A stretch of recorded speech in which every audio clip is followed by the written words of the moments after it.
Le chien à Tchang, dans le département de la Ménois, région de l'Ouest, la valeur de sa viande se situe au-delà de son simple caractère alimentaire.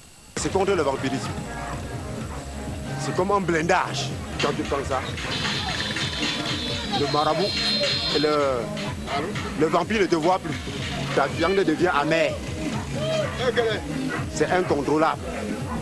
On ne peut plus te téléguider. Manger la viande du chien pour se protéger contre les forces du mal est difficile. Je ne mange pas parce que je n'ai pas vraiment franchi le seuil psychologique pour le faire. Il y a juste un seuil à briser pour le faire.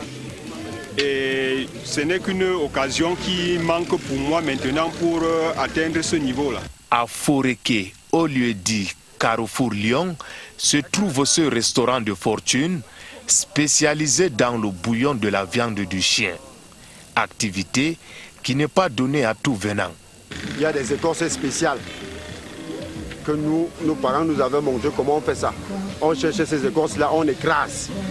Et ces écorces-là servent tout simplement à chasser les mauvais gens qui viennent te nuire dans la nuit. Comme tu dors par exemple la nuit, des sorciers viennent chercher à te manger et tout et autres.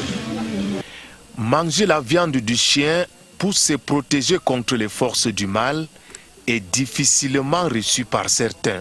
Le chien étant considéré comme le compagnon fidèle de l'homme. À l'image des bœufs ou des chèvres, les chiens disposent aussi leur marché. Ils sont vendus à des prix variés. Il y a le marché de Tchang appelé Tsengfeng.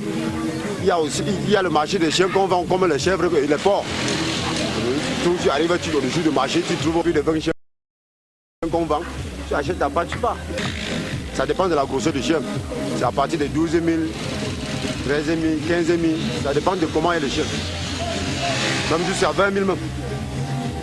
Dans la communauté Foréké Tchang et Photo, le recours aux chiens en lieu et place des écorces et des marabouts relève de l'histoire de la vie de l'animal.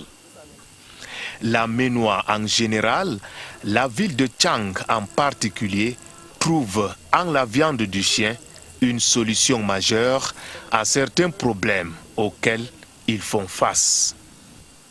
Et nous avons reconnu notre collègue de scientifique.